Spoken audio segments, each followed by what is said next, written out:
Hello everyone, this was our third week of West Coast Swing, and today we did a couple of moves that were all kind of using the same footwork for the leads, and it's all based out of a right side pass.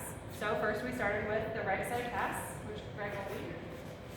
So 5, 6, 7, 8, 1, 2, 3, and 4, 5, and 6. So we talked about how the lead is kind of starting the momentum, getting off the slot, and then looking at the wristwatch. Those all kind of happen on 1 and 2. And then he gets back on, we do our turn, he gets back on the slot and anchor steps. We kind of said that the first part and then the anchor part are pretty important. What happens in between is less important. Same for the follows. The follow is going to feel that momentum start at some point, turn underneath the kind of into the window of her own arm, do a turn, and then anchor step at the end. So again, what happens in between is less important than the connection that you have with your partner and reestablishing that connection at the anchor step. So then after that, we did this move that I don't really have a name for. Sometimes I think of it like a sliding glass door. And so that looks like the lead footwork is the same. So 5, 6, 7, 8, 1, 2, 3. So he catches me. We talked about not being creepy. So he's got a nice straight hand. You could do a fist. You could do a hand out. As long as there's no grabbing here because the follow could very easily not catch that lead, and you could find your hand in a weird place.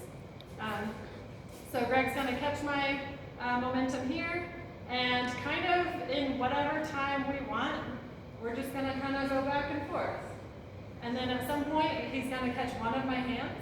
I tend to like to catch the hand that we led into with, and then we're going to do some sort of turn.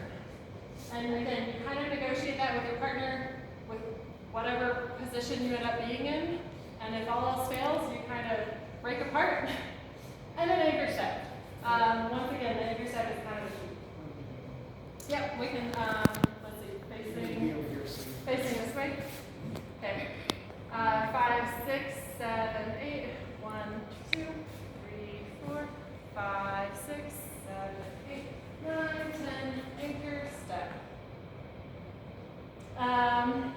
So we talked about how sometimes in this move, depending on how you get out of the move, you end up in a cross hand hold. And so there's a bunch of ways to get out of that. You could just do a sugar push and exchange your hands like this, 3 and 4, 5 and 6. You could just drop the hand and throw it over there. The kind of fun way that we talked about would be to do what we think of as a hairbrush and a hip check. So once again, the key on the hip check is going to be for the lead to have a nice open palm, no grabbing. The follow is going to kind of lean into that hip check to help the momentum carry properly. So that'll look like this. 1, 2, whoa. 3 and 4, 5 and 6, but with a hip check. Do you want to do it? Or do you want me to do it? Okay. There we go. 1, 2, 3 and 4, 5 and 6. So, now let me show you what I did. This 1, 2, 3 and 4, 5 and 6. And I spin her around and suddenly do this. That works out nice and smooth. Nice. And I think that's all we did today. Oh, we talked about how on like right side passes, left side passes, you can always add more turns in as a way of extending that 6 count to an 8 count, 10 count, 12 count, especially to buy some time if you've got a really cool moment in the music coming up. So a right side pass with some turns would look like this. 1, 2, 3, 4, 5, 6, 7, 8, 9, 10, 11, 12. And that's it. Thank you very much.